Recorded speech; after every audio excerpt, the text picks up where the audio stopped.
नमस्ते नमस्कार जय हिंद साथियों। चौथे फेज की बहाली पर जो विज्ञापन में त्रुटि आई है, जिस त्रुटि का आकलन शिक्षा विभाग और बीपीएससी अपने अपने तरीके से कर रही है। शिक्षा विभाग को वापस रोस्टर जो है भेज दिया गया है और सुधार के लिए उनको कहा गया है।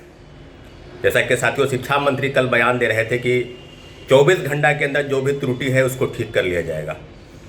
तो इस तरह का वक्तव्य देने का, इस तरह के स्टेटमेंट का क्या मतलब रहता है? जब आप गड़बड़ी कर रहे हैं, जब आप जानते हैं कि उसमें गड़बड़ी है, तो फिर रोस्टर भेजने का क्या तुक है? ये 2 दिन के बाद ही भेजते, सही ढंग से भेज लेते। हड़बड़ी के नाम पर किस तरह की चीज़ें हुई? और हड़बड़ी किस बात की? आप तो विगत 2 वर्षों से रोस्टर का ही काम कर रहे हैं।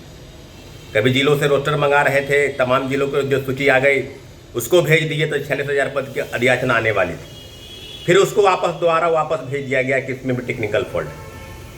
फिर चुनाव हुए, चुनाव के बाद लगातार गहमा गहमी हुई, प्रोटेस्ट हुए, मांग लगातार गहराई जा रही थी। तो उसके बाद यह हुआ कि बहुत जल्द विज्ञापन आएगा। रोस्टर का पूरा काम करते हुए दोबारा जब भेजा गया 32,388 पद की, तो फिर हुआ कि उसमें भी गड़बड़ी हो गई।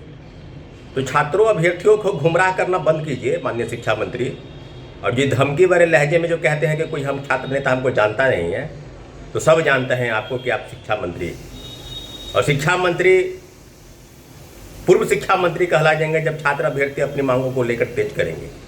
आप देख रहे हो कि किस तरह के हालात है। चुनावी शिकस्त मिली है। 3 उपचुनाव, देश के 3 राज्यों में चुनाव हुए उपचुनाव, इसमें 2 पोस्ट ऐसे थे, 2 राज्य जिले ऐसे थे जहां पर ऐसे ही सीटों पर आपको कोई हार मिली। इसे पटना का बाकीपुर सीट है जहां से प्रशांत किशोर चुनाव जीते। बात वो नहीं है कि राजनीतिक परिचर्चा की जाए, बात वो नहीं है। बात यह है कि आपकी जो मंशा है, उस मंशा पर कहीं न कहीं छात्र अभ्यर्थियों की नाराजगी है।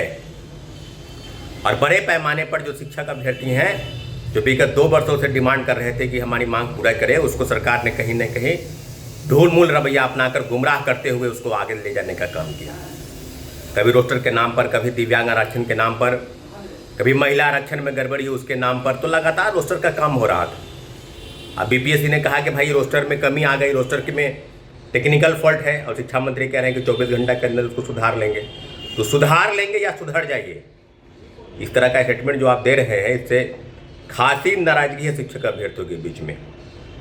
और संगीत, नृत्य, कला के कई ऐसे विषय हैं, मैथिली, उर्दू, फारसी, बांग्ला,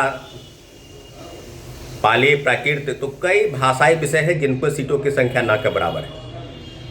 संगीत में भी तो पीजीटी में लगभग 700-750 पद है, लेकिन टीजीटी में मात्र 2 पद हैं। तो सीट की संख्या बढ़े, TRE-4 का विज्ञापन जल्द से जल्द जारी हो।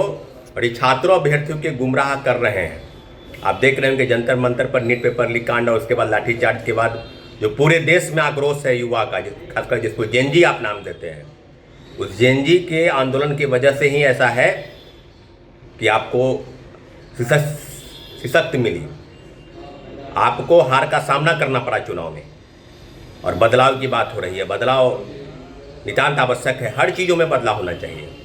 एक सोच जो आपकी बनी है कि हम कुछ भी कर लेंगे और हम कुछ भी अभ्यर्थी सह जाएंगे, तो ऐसा कुछ नहीं है। झारखंड में जेपीएससी और जेएसएससी का मामला चल रहा है, बड़े प्रोटेस्ट छात्र अभ्यर्थियों का वहाँ चल रहा है, बिल्कुल सही चल रहा है। वहाँ पूरी सीट बेच दी गई पैसा के नाम पर। पूरी बहाली प्रक्रिया भ्रष्टाचार के भेंट चढ़ चुकी है। और आज दिनों बिहार में तमाम बहालियां जो हैं उसको किस प्रकार से आप जानते हैं, देख रहे होंगे। बीएसएससी का वही हाल है, एडीओ का वही हाल है। तो तमाम चीज़ें। और शिक्षक बहाली के चौथे चरण पर अभ्यर्थियों को गुमराह करना बंद कीजिए। विज्ञापन अगर 5-7 दिन के अंदर नहीं आता है, तो फिर शिक्षक अभ्यर्थियों को मजबूरन सड़क पर उतरना पड़ेगा। इसके लिए कोई अगर दोषी है तो बिहार का शिक्षा मंत्री है, बिहार का व्यवस्था है, बिहार का प्रशासन है, बिहार सरकार है, इसके लिए दोषी है। इसलिए साथियों, एकजुटता बनाए रखिए।